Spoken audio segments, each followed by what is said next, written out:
Bismillahirrahmanirrahim. Assalamualaikum warahmatullahi wabarakatuh. Alhamdulillahi wa kafa, wassalatu wassalamu ala nabiyil mustafa wa ala alihi wa ashabihi ahli sidqi wal wafa. Alhamdulillah, kita kembali bersyukur pada Allah Subhanahu wa taala atas kesempatan pada siang hari ini yang telah Allah berikan kepada kita semuanya dalam rangka bermajlis ilmu. Kemudian salawat dan salam untuk Nabi Muhammad sallallahu alaihi wasallam. Allahumma shalli ala Muhammad. Senang sekali bisa bertatap muka dengan para teman-teman semuanya. Tak sangka bisa ke sini. Saya dari Padang aslinya, dari Sumatera Barat. Ternyata orang Padang juga di mana-mana ada. Tadi ketemu siapa namanya? Hafiz. Ustaz Hafiz ya. Al-Fadani. Insyaallah pada siang hari ini ya, sebagaimana yang dipesankan oleh Ustaz Fanani ya tadi, akan kita membahas insyaallah taala beberapa poin-poin yang berkaitan dengan belajar ilmu syar'i. Walaupun tadi muqaddimah beliau agak berlebihan tentang pakar, nah belum pakar sebetulnya, namun ya, hanya sebagai pembelajar saja atau pegiat. Alhamdulillah, Allah jadikan kita di antara pejuang-pejuang yang bergerak di jalannya menurut bidang kita masing-masing. Allah berfirman, wa ma kanal mu'minuna liyanfiru kaffah falawla nafara min kulli firqatin minhum ta'ifatun liyatafaqahu fid dini wal yunziru qaumahum idza raja'u ilaihim la'allahum yahzarun. Ketika orang-orang munafik tidak ikut perang dengan Nabi sallallahu alaihi wasallam, turunlah ayat-ayat yang mencela mereka, mengupas sifat-sifat mereka. Maka di kesempatan perang berikutnya, jadilah hampir semua para sahabat ingin ikut perang dengan Nabi sallallahu alaihi wasallam agar tidak termasuk ke dalam golongan orang-orang munafik. Kita tahu orang munafik tersebut, innal munafiqina fit darkil asfal minan nar. Orang munafik itu di neraka yang paling bawah. Sebagaimana surga punya tingkatan-tingkatan, maka neraka pun juga tingkatan-tingkatan ke bawahnya. Maka para sahabat berbondong-bondong ikut berperang, bahkan sejatinya mereka itu enggak sanggup berperang, namun agar tidak dicap sebagai orang munafik, tetap ikut berperang. Maka turunlah ayat tadi yang berbunyi atau yang maknanya kurang lebih, tidak semestinya semua kaum muslimin itu pergi berperang. Tidak semuanya, tidak semestinya semua para sahabat, semua kaum muslimin ikut perang. Hendaklah ada beberapa golongan yang tinggal di Madinah bersama Nabi belajar, dan biarlah sebagian lain ikut berperang, agar nanti yang tinggal di Madinah, yang belajar dengan Nabi, ini nanti bisa mengabarkan dan menyampaikan hukum-hukum yang telah mereka pelajari ketika mereka telah pulang. Jadi dibagi dua, ada pasukan yang pergi berperang, ada pasukan yang belajar di Madinah. Nanti yang ikut perang itu ketika pulang, tinggal mereka bertanya kepada golongan yang ikut belajar. Nah, dalam ayat ini Allah Subhanahu wa taala sama-sama mendefinisikan perang dan belajar sebagai jihad. Sama-sama Allah definisikan dan namakan yang ikut perang adalah jihad, dan juga yang belajar merupakan jihad, usaha, perjuangan. Maka keduanya sama-sama punya keutamaan yang mulia. baik itu berperang dengan senjata ataupun dengan pena atau dengan teknologi zaman sekarang. Maka ini merupakan kemuliaan sendiri bagi kita yang menyempatkan diri belajar dengan waktu yang kita punya, dengan kesempatan yang ada, dan dengan kondisi yang sesuai dengan keadaan kita. Dalam sebuah hadis Nabi juga bersabda, "Idza man yuridillahu bihi khairan yufaqihu fid din." Barang siapa yang Allah inginkan kebaikan baginya, maka Allah akan pahamkan dia agamanya.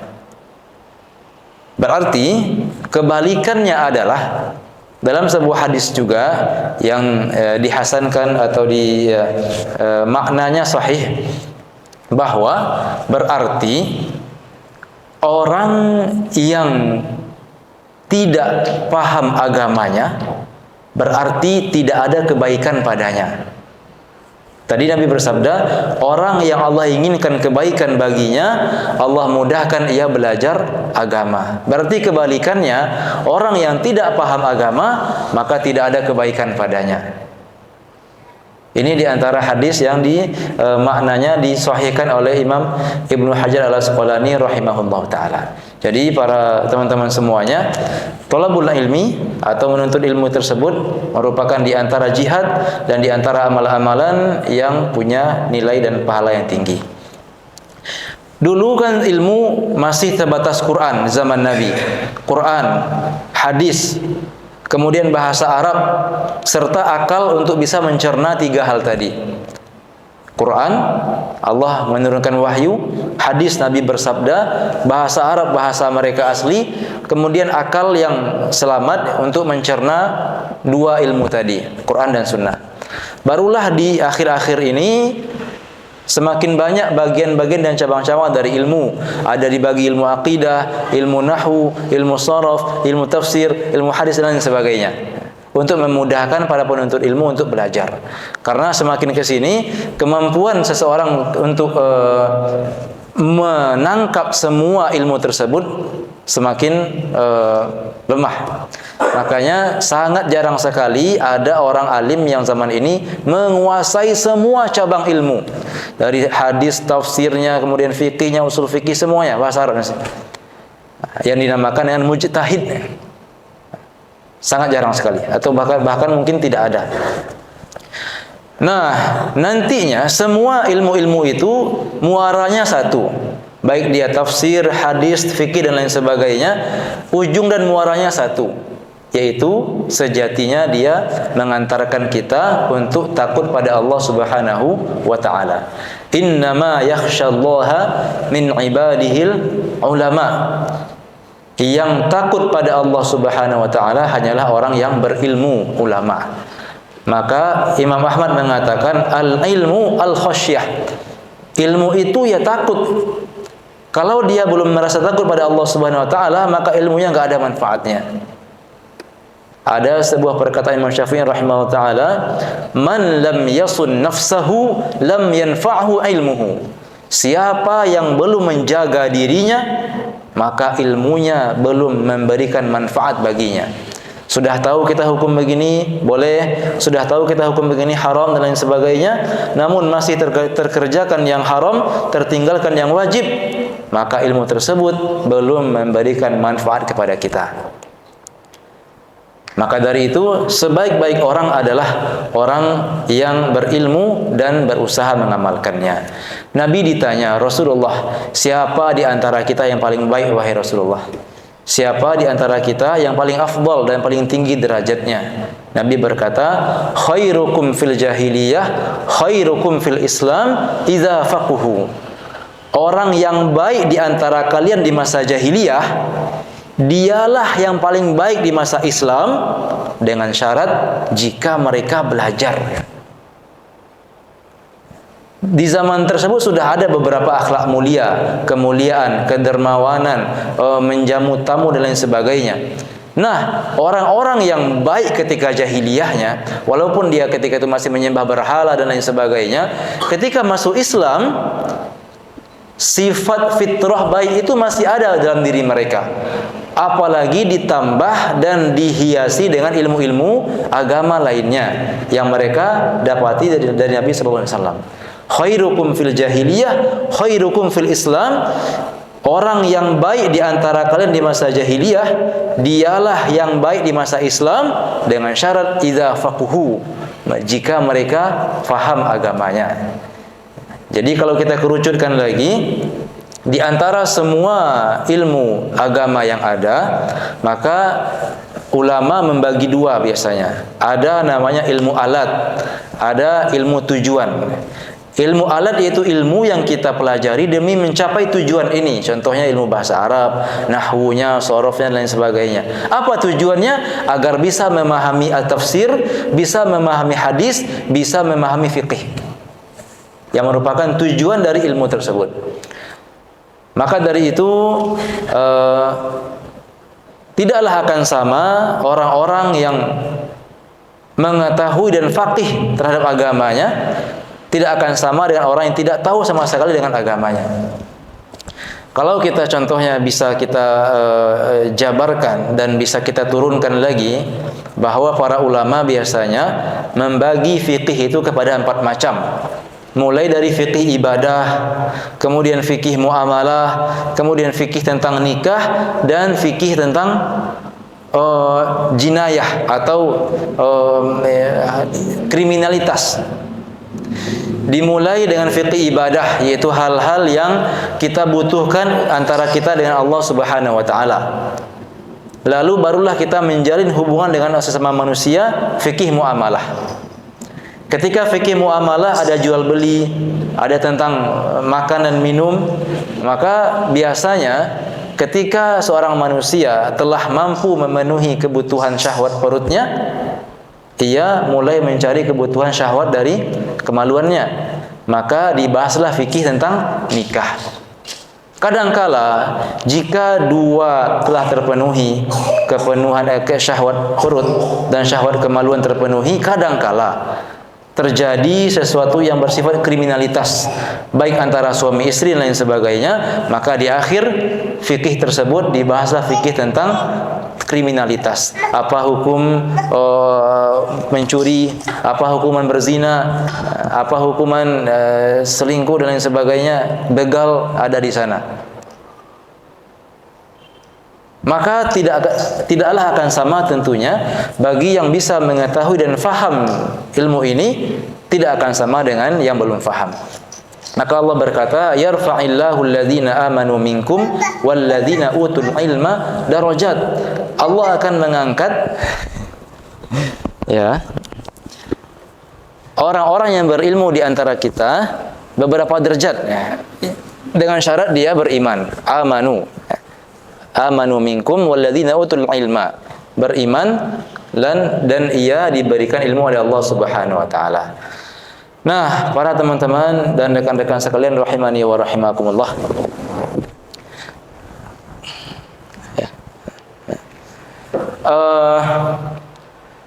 Contohnya kita akan mengerti lebih lanjut lagi tentang pentingnya ilmu fikih ketika kita turunkan ia pada beberapa hal yang mungkin kita dapatkan sehari-hari kita. Di beberapa masjid atau di beberapa kesempatan pernah kita dapatkan, ada orang yang ketika sujud, dia itu tidak ujung dari jari kakinya tidak seperti ini, tetapi yang dia tempelkan ke tikar adalah bagian dari punggungnya. Maka orang tersebut dari segi fikih tidak sah solatnya, karena di antara syarat sah sujud adalah 7 benda ini harus nempel ke tempat sujud: kening, kemudian telapak tangan, kemudian kedua lutut, dan bagian dalam dari jari-jari kaki. Di sebagian kesempatan lain pernah kita temukan bahwa dalam terkhusus mazhab Syafi'i rahimahullah taala, di antara hal yang membatalkan wudu adalah bersentuhannya antara laki-laki dan perempuan yang tidak ada ikatan mahram antara mereka berdua. Bersentuhan kulit antara antara laki-laki dan perempuan yang mana mereka itu tidak mahram, tidak muhrim ya, yang kita masyhur tidak mahram. Allah berfirman, "Aula mastumun nisa." Ketika kalian menyentuh perempuan, maka berwudulah, kata Allah Subhanahu wa taala. Dan Imam Syafi'i memahami biasanya orang-orang yang ada ikatan darah dengan kita, biasanya jika dia normal, itu tidak akan memancing syahwatnya ketika bersentuhan tangan. Antara ayah dengan anaknya, ibu dengan anaknya, kakak adik yang kandung, keponakan dengan paman dan sebagainya, ketika bersentuhan tangan, itu biasanya tidak akan menimbulkan syahwat jika dia normal. Maka Imam Syafi'i memahami bahwa bersentuhan kulit yang membatalkan wudu adalah yang tidak ada ikatan mahram antara mereka berdua. Nah, siapa itu mahram? Yaitu orang yang dilarang menikah, orang yang dilarang dinikahi. Orang yang dilarang untuk menikah antara mereka berdua, seperti ibu dengan anak, ayah dengan anak perempuannya, saudara-saudari kandung. Maka jika mereka bersentuhan, maka tidak masalah, wudu tidak batal. Ada 3 sebab mahram para teman-teman semuanya. 3 sebab orang itu haram kita nikahi. Pertama, karena nasab atau karena keturunan. Contoh tadi antara ayah dengan ibu, antara ayah dengan anak, dan seterusnya. Yang kedua, haram menikah karena mereka saudara atau keluarga sepersusuan. Contohnya antara Nabi Muhammad dengan ibu susunya, yaitu adalah yang menyusui Nabi Muhammad adalah Halimah As-Sa'diyah. Maka hubungan antara Nabi Muhammad dengan Halimah namanya ibu susu dari Nabi kita. Halimah merupakan ibu susu dari Nabi kita. Seandainya Halimah punya anak, maka antara Nabi Muhammad dengan anak perempuan dari Halimah, mereka berdua adalah saudara sepersusuan. Dan seterusnya. Lalu yang ketiga, sebab orang itu haram menikah adalah karena adanya hubungan kekerabatan yang timbul setelah menikah. 4 orang. Pertama, antara mertua dengan menantu. Ini mahram selama-lamanya. Antara mertua dengan menantu. Jadi seandainya nanti pisah atau cerai anak dengan menantu, maka antara mertua dengan menantu ini nggak boleh nikah.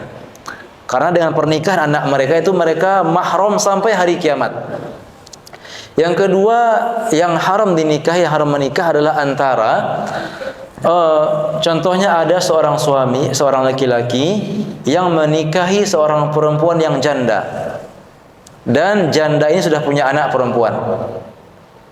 Laki-laki menikah dengan seorang perempuan yang janda yang sudah punya anak perempuan. Maka antara laki-laki ini dan anak perempuan ini, mereka itu mahram, haram menikah.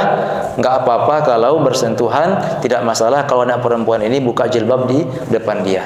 Dengan syarat kalau laki-laki tersebut telah pernah berhubungan dengan ibunya tadi. Jika belum pernah berhubungan, habis cerai, langsung dia habis nikah langsung dia ceraikan, maka masih boleh menikah antara ini laki-laki dengan anak dari janda tadi. Pusing? Selanjutnya ada contohnya, yaitu istri kedua dari ayah kita. Contohnya kita punya ayah yang poligami, maka istri lain yang selain dari ibu kita juga merupakan mahram bagi kita yang laki-laki. Nah, ini beda kasusnya. Semua wanita yang pernah dinikahi ayah, walaupun ayah taruhlah belum pernah berhubungan dengan wanita tersebut, yang penting telah pernah menikah, akad nikah, maka perempuan itu langsung jadi mahram bagi kita. Tidak boleh nanti ketika ayah cerai dengan dia, tidak boleh kita menikahi orang perempuan tersebut. Beda tadi kasusnya kalau tadi laki-laki nikah dengan janda, punya anak perempuan, belum hubungan badan dengan janda tadi, maka masih boleh menikah. Tapi antara anak dengan ayah ini keagungannya atau sisi ta'zim, sisi penghormatannya lebih tinggi. Walaupun ayah belum pernah mencampurinya, maka dengan pernikahan itu saja dia sudah mahram bagi kita. Allah berfirman, sudah hafal ya, wala tankihu ma nakaha aba'ukum minan nisa illa ma qad salaf innahu kana fahishatan wa maqatan wa sa'a sabila. Jangan pernah kalian menikahi perempuan yang pernah dinikahi ayah kalian. Sesungguhnya pernikahan kalian dengan perempuan tersebut jika terjadi merupakan sesuatu perbuatan yang keji. Maqatan, Allah benci. Sa'a sabila, perbuatan dan jalan yang buruk. Kalau zina, para teman semuanya, cuma dua sifatnya dari Allah Subhanahu wa taala. Zina, wala taqrabuz zina, innahu kana fahishatan wa sa'a sabila. Zina itu perbuatan keji dan cara yang paling buruk dalam menyalurkan syahwat, kata Allah Subhanahu wa taala. Cuma dua, perbuatan keji dan cara terburuk ketika menjalin hubungan. Sedangkan menikahi istri, mantan istri ayah, Shopee siapa ya? Ini ya? Bukan ya? Menikahi perempuan yang pernah ayah nikahi, tiga keburukannya. Pertama, ia keji, kemudian jalan yang buruk, ditambah lagi maqatan, sesuatu yang Allah benci. Nah, inilah diantara turunan-turunan yang membuat kita merasa perlu dan penting ketika mempelajari. Ketika kita tahu siapa mahram, siapa enggak mahram, maka kita aman, tenang. Beberapa waktu lalu ada yang pernah bertanya kepada kami, apakah antar besan boleh saling menikah? Antar besan, tahu besan? Besan apa? Besan ya. Lidah orang Padang ini agak gimana? Besan ya. Ada suami, ada istri ya. Tentu mereka punya orang tua masing-masing. Anggaplah ini sudah meninggal, contohnya ya, ibu dari suami meninggal, sisa ayah. Ayah dari istri meninggal, sisa ibu. Apakah mereka boleh menikah? Kira-kira kalau kita perhatikan tadi sebab mahram itu kan ada tiga. Keturunan, mereka berdua bukan keturunan, bukan ayah ibu, bukan saudara-saudari. Persusuan, nah, sekarang kayaknya sudah jarang persusuan. Jadi mereka juga bukan saudara persusuan. Mereka ini bukan mertua ini bukan menantu ini. Jadi tidak ada kekerabatan tadi yang kita sebutkan yang 4 tadi. Berarti hilang sebab haramnya. Dalam artian mereka boleh menikah. Maka seandainya contohnya mau hemat biaya walimah, langsung pernikahan mereka antara besan dengan besan, antara anak dengan anak, sekali majlis jadi satu. Karena sebab yang menghalangi tidak ada. Nah, tinggal nanti apakah pantas atau tidak, tinggal itu barangkali. Nah, para teman-teman dan rekan-rekan yang dirahmati Allah Subhanahu wa taala. Kalau kita masuk contohnya ke bab tadi sudah kita bahas tentang bab bersuci, tentang wudu ya, tentang membatalkan wudu, kemudian tentang sholat tadi ada sedikit. Lalu apa lagi ya yang bisa menggelitik kita? Ya, suatu ketika zaman para sahabat ada seseorang sahabat tersebut yang ketika tidur di malam hari dia mimpi basah. Mohon maaf, mimpi basah. Lalu ya, keadaan dingin dan dia dalam keadaan terluka kepalanya karena habis perang. Di pagi harinya dia mau sholat subuh, bertanya kepada para sahabat yang lain, saya luka, kita habis berperang, ini dingin sekali cuaca, katanya. kira-kira saya tetap harus mandi atau bisa nggak ya tayamum, kata sahabat yang luka tadi. Mereka menjawab, oh kan kamu bisa menggunakan air, masa harus tayamum? Kata para sahabat. Jadi dia tetap mandi dalam keadaan air yang sangat dingin serta luka pada kepala. Akhirnya dia meninggal dunia karena kedinginan dan karena bekas luka tadi. Kabar ini sampai ke Nabi Shallallahu Alaihi Wasallam. Nabi mendengarkan peristiwa itu langsung marah sejadi-jadinya. Qataltumuhu qatalahumullah. Mereka telah membunuhnya. Semoga Allah membunuh kalian juga. Nabi terlanjur marah ketika itu. Kalau biasa-biasa aja perkaranya, mungkin Nabi doanya hadahumullah. Semoga Allah memberikan kalian hidayah. Kenapa kalian nggak tanya saya dulu, kata Nabi. Tetapi langsung Nabi marah. Kalian bunuh dia. Semoga Allah juga bunuh kalian. Lebih pula marah Nabi daripada orang kafir. Kadang-kadang langsung Nabi doakan keburukan tanpa ada doa. Semoga kalian dapat hidayah. Tapi Nabi langsung marah. Artinya ini sesuatu yang luar biasa. Maka dari itu, dari sanalah bahwa sebab tayamum tidak hanya ketika air tidak ada. Namun ada sebab lain, yaitu ketika kita tidak diperbolehkan dan tidak sanggup menggunakan air karena agama kita lebih memperhatikan sisi keselamatan jiwa. Seperti tadi, jika menggunakan air bisa menyebabkan kematian, maka bertayamumlah. Nah, ini juga diantara hal-hal yang penting kita ketahui.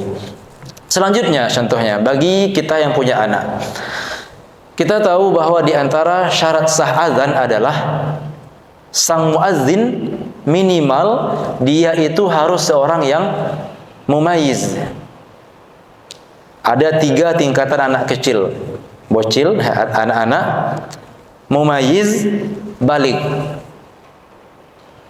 Anak kecil, anak yang tadi, kemudian mumayyiz dan baligh.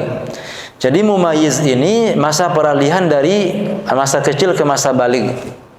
Umumnya usia 7 tahun, atau ketika dia sudah mampu makan sendiri, minum sendiri, istinja sendiri, dan lain sebagainya, sudah mulai berakal.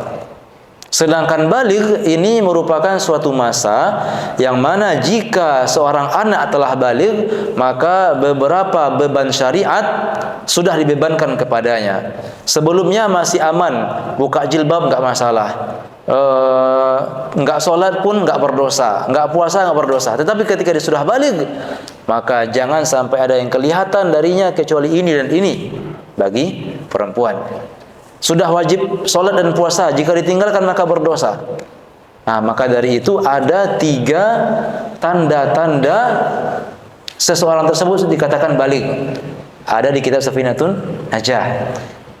Tanda-tanda ini seharusnya dipelajari di bab muamalah. Bab muamalah. Tadi kita bagi fikih ada 4 macam: ibadah, muamalah, nikah, jinayah. Nah, tanda baligh ini seharusnya dipelajari di bab muamalah. Tetapi karena ada seorang alim yang memandang bahwa ini penting diketahui, maka ia taruh di pertama sekali dari kitab Safinatun Najah. Berkata Syekh Labib, seandainya orang alim ini tidak menulis tanda-tanda baligh di kitab ini, niscaya para penuntut ilmu tidak akan tahu tanda-tanda baligh kecuali setelah beberapa tahun ngaji. Pertama, sudah mimpi basah. Kedua, haid pada perempuan. Yang ketiga, mencapai umur 15 tahun. Insyaallah kita semua sudah, ya? Gimana? Tadi ada yang Maka ketika seseorang sudah mencapai usia ini, maka dia sudah dikenakan beban-beban dari agama kita. Rekan-rekan semuanya, ini mungkin pengantar dari materi kita pada siang hari ini. Ana coba cari beberapa permasalahan yang barangkali ya jarang diketahui sebagian orang. Kita tambah sedikit lagi bahwa tadi ada namanya mahram, orang yang haram dinikahi. Ternyata mahram itu terbagi dua. Ada mahram yang sifatnya selamanya sampai hari kiamat tidak boleh nikah, yaitu yang tiga tadi, ibu dan anak, yang nasab keturunan asli, kemudian karena persusuan dan karena menantu mertua dan lain sebagainya tadi. Sedangkan ada orang yang tidak boleh menikah tetapi tidak selamanya, dilarang menikah beberapa waktu saja. Contohnya apa? Yaitu contohnya ada laki-laki menikahi perempuan dan perempuan ini punya saudari perempuan. Maka laki-laki tadi menikah dengan si A punya adik si B perempuan tadi. Maka adik dari istrinya ini mahram. Apakah selamanya? Tidak. Ketika dia sudah menceraikan kakaknya, baru boleh nikah dengan adiknya. Atau jika wafat istrinya, boleh nikah dengan adik dari itu. Tetapi jika dikumpulkan, maka nggak boleh.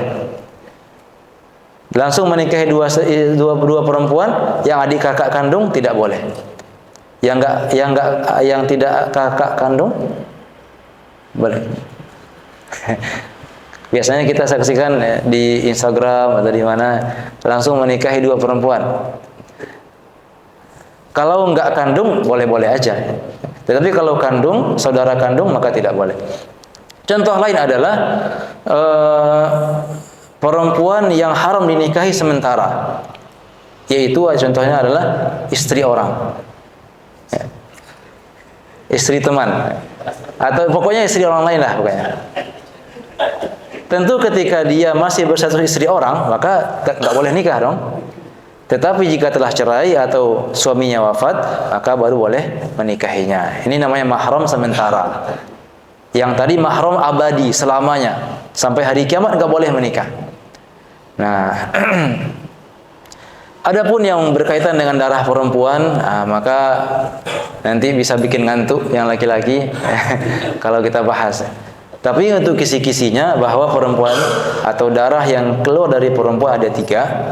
Darah yang keluar dari kemaluan perempuan ada tiga. Haid, nifas, dan istihadah. Haid punya ketentuan sendiri. Berapa hari dia minimal keluar, berapa hari maksimalnya. Nifas juga punya ada ketentuan sendiri. Dan darah yang keluar di luar jadwal haid, di luar jadwal nifas merupakan istihadah atau darah penyakit. Nah, yang mana tentu punya butuh majelis khusus dalam membahasnya barangkali. Jadi kalau boleh kita simpulkan bahwa sebentar, ini ya driver Gojek.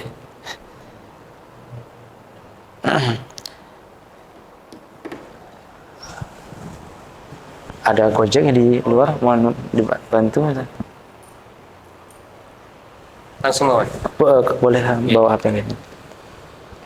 Kesimpulannya adalah bahwa di antara semua ilmu syar'i yang ada, semuanya pasti punya keutamaan. Di antara cabang-cabang ilmu tersebut ada namanya ilmu fiqih. Ilmu yang khusus membahas tentang ibadah, muamalah, nikah, serta kriminalitas. Tidaklah akan sama orang yang mengetahui ilmu ini dengan yang tidak mengetahui. Nabi bersabda, ketika seseorang selesai dari sholatnya, itu ada di antara mereka yang cuma dapat pahala setengah dari yang seharusnya Allah janjikan. Ada juga yang mendapatkan sepertiga, seperempat, sampai Nabi menyebutkan 1/10. Jadi dari sebanyaknya pahala yang Allah janjikan ketika sholat, di antara kita ada yang pahalanya cuma setengah, ada sepertiga, seperempat, sampai 1/10. Kata seorang ulama, Fudail bin Iyad rahimahullah ta'ala, pahala tadi di antara hal yang menentukannya adalah tingkat penguasaan kita terhadap hukum-hukum yang berkaitan dengan sholat. Semakin sempurna sunnah yang ia kerjakan ketika sholat, semakin tinggi pula pahalanya. Semakin tahu ia tentang fikih sholat, semakin sempurna juga pahalanya. Maka ini menunjukkan beberapa hal ini menunjukkan pentingnya kita belajar ilmu fikih.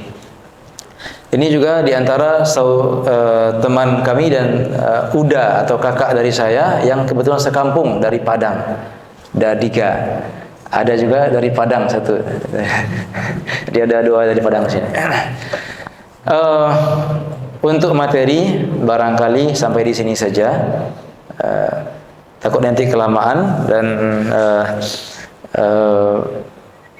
jika ada yang ingin kita diskusikan, dipersilahkan.